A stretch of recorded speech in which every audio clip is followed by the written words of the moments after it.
Welcome, Neil, to the PH office. It's good to have you. I wanted really to have a conversation with you because we always get lots of questions in the PH office. I know especially centres do about some of the challenges over winter with medications and coughs and colds, but particularly this year because of the COVID situation. So it's good that you've volunteered. You have volunteered. I mean, we've not dragged you screaming into the office. Would you just, for the sake of people listening and watching this, just give some background as to why and what your role is in pulmonary hypertension? Yeah, thanks, Ian. It's always a pleasure to come to the office. And for the benefit of those people who don't know me, may not have seen my column in some of the emphasis magazines, my name's Neil Hamilton. I'm the consultant pharmacist in pulmonary hypertension, working at the Hallamshire Hospital in Sheffield. Mm-hmm. Now, I know we've done a very short video just on the flu for this year, and people can access this separately. So I don't want to go into the flu vaccine particularly. Okay. But what I do want to talk about, Neil, is how to manage and keeping well over winter, particularly from a medication point of view, because we'll all get coughs and colds and things like that. But the medicines that you can take for coughs and colds, and it's a broad question, this one, Neil. Yeah. But, if I was to get a cold, okay, and I don't have pulmonary hypertension, I would probably take some Lemsip or other sort of proprietary medications, some paracetamol and things like that. What are the concerns or the areas that you as a pharmacist and healthcare professionals would be saying to people with pulmonary hypertension about over-the-counter medicines for coughs and colds?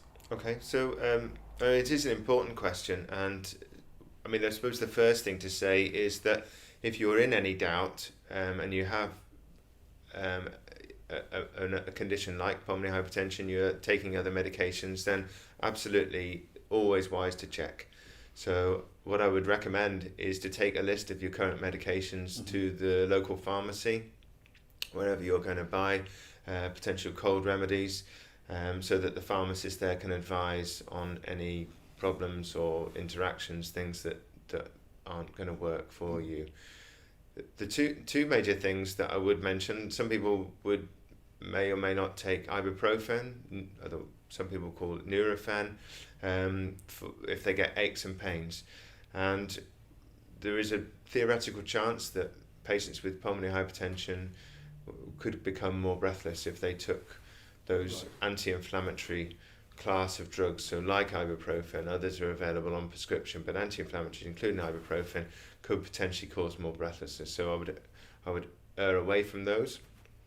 The other things that could potentially cause... When you say err away, Neil, I'm going to pin you down on this. Are you saying don't take them or use them with extreme caution? So maybe a one-off dose might be all right, but if you needed any more than that, then I would go to something different, like paracetamol or cocodamol, which is paracetamol with codeine, which might be a little bit stronger. But so a one-off dose, but no more than that. Okay. And the other group of medicines that I would advise against are the decongestants. So those medicines will reduce nasal stuffiness and nasal congestion by constricting the blood vessels through the nose. And any medicine that constricts blood vessels, however localized that might seem, could be potentially problematic for patients with pulmonary hypertension. So what are some of the common names of these decongestants?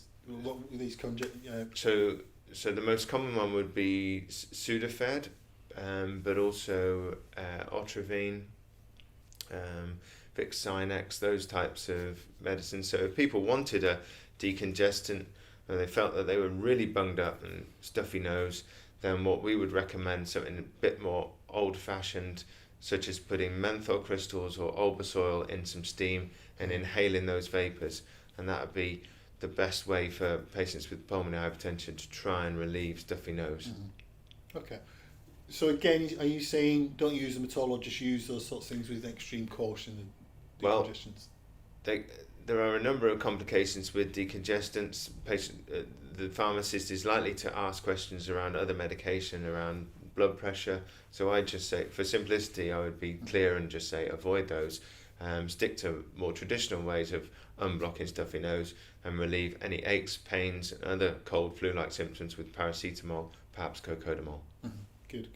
I mean, one of the things you mentioned, a very practical tip there, is always make sure you've got a list of your medicines that you can take and show to a pharmacist. Yeah. I know that some people assume that you go to pharmacists and they'll know what medicines are on, but if it's not your pharmacist, they might not do. But that's having right. that list of medicines. Because all the local pharmacies don't have access to all the GP records. Yes. So if you're away somewhere, or it's not your usual pharmacy that handles your prescription on a regular basis, or for example you even had a change on the last prescription and they maybe did the one before and it's not up to date, so best to just carry a list of your medicines and always ask the question if you have any doubt.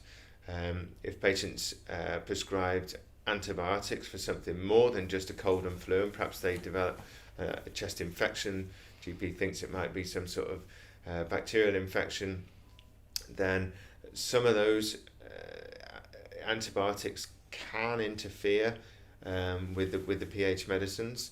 It isn't usually an issue for short courses, but if you needed a prolonged course, and patients with pulmonary hypertension might be asked to take antibiotics for a longer period in order to make sure the infection clears effectively. It doesn't always clear with a short course.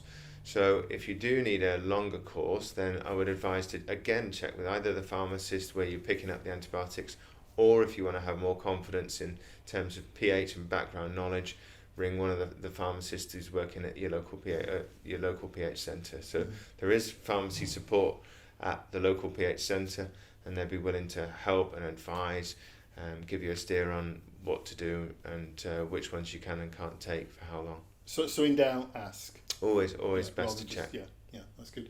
On a very practical basis, because you talked about GP, obviously if you need a course of antibiotics and things like that, how do you think people can get, because I think one of the most underused resources as far as healthcare is concerned in the community is your local pharmacist. Yeah, absolutely. What can you really practically speak to your pharmacist about? What are the sort of top tips with your pharmacist from your perspective?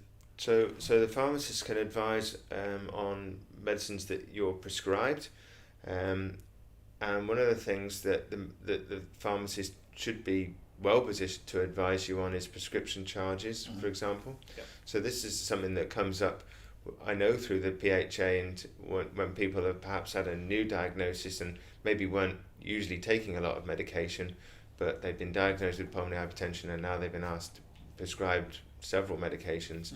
How much is that going to cost? And we also know from work that the PHA has done around the financial impact of this diagnosis can be, great for some families. So one of the things that the pharmacist can advise on is most cost-effective way to get your medicines.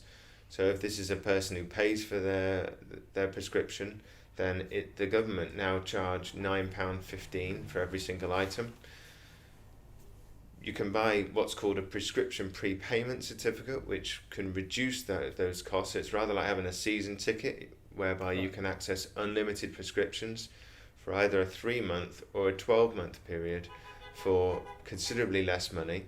And obviously then if you were to be prescribed some antibiotics in the winter, that would then be an additional and unexpected charge.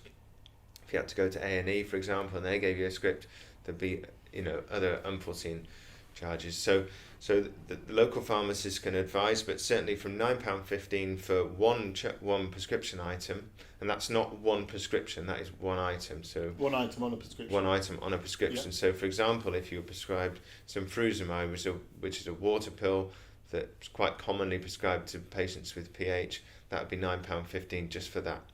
The season ticket option, prescription prepayment, would offer you unlimited number. You could have 10, you could have 15 per month for 3 months for the same charge of £29.65, I think it is.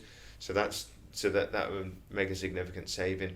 Over the course of a year, the prepayment only costs £105.60.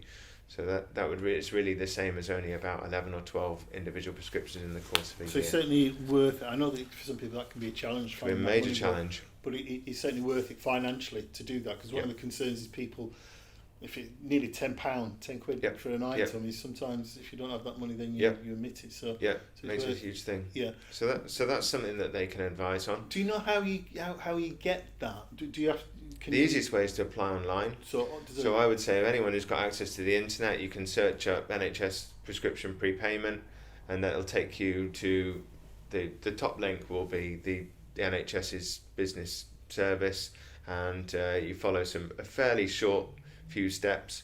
You can enter payment details, and you get emailed the certificate back with the prescription prepayment. If you haven't got access to the internet, then the pharmacy will certainly have the number that you can ring and do all that transaction over the phone, and some pharmacies even have the ability to do those transactions on the premises for you. Okay, that's good. But the easiest thing is to either go online or direct over the phone. Mm-hmm. So prescriptions and paying for prescriptions is something that a local pharmacy can offer, but obviously they offer a wide range of services these days. Testing, they're offering the flu jab on site, which is I know covered in another of the podcasts, but this year for the first time, to reduce footfall, people needing to go to the GP surgery, they can access, and local community pharmacies that can administer the flu jab to patients in the shop. So that's something to consider. Also, in order to save either going to A&E or to a minor injuries a GP clinic or cooperative, then pharmacists can advise on minor ailments such as coughs, colds, aches, sprains, those hay fever were it in the summer. So simple remedies are available over the counter. Some are available in the shop that you could literally just pick up, walk in, and you can still get advice, but you could just take them off the shelf. Mm-hmm. Others, you're required to speak to a pharmacist and ask advice over the counter. Good. Well, that's really helpful, really sort of practical tips, I think, for the coming months and things like that. So use your pharmacist, really, because they're really well qualified. Yeah. Well, I mean, no, seriously, Neil. I mean, some people don't quite understand what a pharmacist, how well qualified they are. So in terms of the qualifications that we have, there's a 4-year degree which is followed by a 1-year pre-registration qualification, which is undertaken in practice either in hospital, in the pharmaceutical industry, or in community, or a combination of. Some people do a combination of those, which is followed up by another exam that you must pass in order to be able to be on the register.